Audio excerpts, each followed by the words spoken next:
Mahigit sa 16 million pesos halaga ng smuggled cigarettes ang nakumpiska ng Malabang MPS sa pakikipagtulungan ng 2nd Provincial Mobile Force Company, 41st Special Action Company at 4th Special Action Battalion sa nadiskubreng inabandonang 3 trucks sa Barangay BPS Village, Malabang, Lanao del Sur.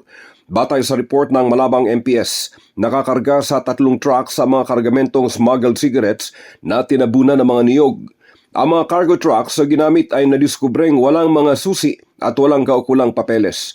Isang puting Isuzu Elf with plate number MBI7241, Isuzu Elf kulay orange with plate number GNB975 at color maroon Mazda Titan with plate number KAL5106. Nakikipag-ugnayan na ng PNP sa LTO baka matrace pa ang mga plate numbers sa kung kanino nakarehistro ang mga trucks. Ayon sa Malabang PNP, ang mga sigarilyong may iba't ibang uri ng brand ay puslit mula sa ibang bansa na idinadaan via backdoor. Ang smuggling operation sa bahaging ito ng Mindanao ay isa sa mga tinututukan ng government forces na pinupuslit sa malawak na karagatan ng Moro Gulf at Celebes Sea. Sa tanong kung may idea ang kapulisan sa kung sino ang mga nasa likod nitong cigarette smuggling operation sa Mindanao, nagpapatuloy po umano ang malinimang investigasyon at nakikipag-ugnayan na sila sa mga karatig bansang pinanggagalingan nito mga bulto na mga puslit na mga hindi ligtas na uri ng mga sigarilyo sa bansa. Para sa MBC TV Network News, RH19, June Dimacuta, MBC, una sa Pilipinas, una sa Pilipino. Nakatanggap ng TIG 3,000 na fuel assistance ang 299 na magsasaka ng high-value crops sa bayan ng Compostela, Davao de Oro kahapon Abril 21, 2026. Ipinagkaloob ang ayuda ng Department of Agriculture 11 sa pamamagitan ng fuel cards na maaaring gamitin sa pagpapatakbo ng mga makinarya sa pagsasaka. Ayon sa ahensya, layunin ng programa na mabawasan ang gastusin ng mga magsasaka lalo na sa land preparation at pagtatanim.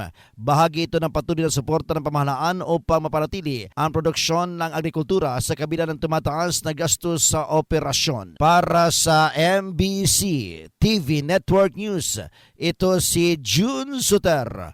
Una sa Pilipinas, una sa Pilipino. Patuloy ang pamamahagi ng cash assistant na nagkakalaga ng TIG 5,000 para sa mga tricycle driver sa lalawigan ng Bataan sa pangunguna ng Department of Social Welfare and Development DSWD, katuwang ang lokal na pamahalaan. Ayon sa pinakahuling ulat ni Governor Jose Enrique Garcia III, mahigit 10,000 tricycle driver na ang nakinabang sa programa mula sa mga bayan ng Dinalupian, Orani, Orion at Balanga City. Nakatakda na rin isagawa ang pamamahagi sa iba pang mga bayan sa lalawigan. Sa kasalukuyan, nagpapatuloy ang validation process sa mga natitirang lugar upang matiyak ang maayos na implementasyon ng programa. Layunin nitong makatulong sa mga driver na apektado ng pagtaas ng presyo ng produktong petrolyo kahit na bumaba na bunsod ng sigalot sa Middle East.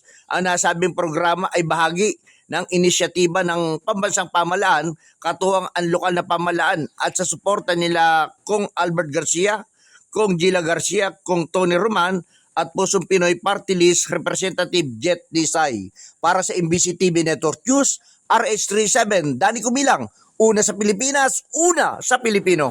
Mahigit sa 600 na mga tricycle drivers mula sa bayan ng Katarman ang nakatanggap ng 5,000 pesos cash relief assistance mula sa DSWD. Maliban sa pagtanggap ng cash assistance, ayon sa report ng Katarman Information Office, binigyan rin ng medical check-up ang nasabing mga drivers mula sa Municipal Health Office Katarman at tinulungan ang mga ito na makapag-enroll sa PhilHealth Yakap o tinatawag na Yaman ng Kalusugan Program upang madaling makakuha ng mga kinakailangan naman na medisina o gamot. 664 ang rehistrado na ng mga TUDA drivers ng Katarman sa DSWD-CRA. Samantala, 161 ang nakatakdang tumanggap ng cash relief assistance sa susunod na payout ng nasabing opisina. Ang natanggap na halaga ay tinuturing na malaking tulong na nasabing mga drivers sa kinakaharap pa rin ngayon na energy crisis. Mula sa MBC TV Network News, RH34 Jane Galit Bantayan ng DZRH, una sa Pilipinas, una sa Pilipino.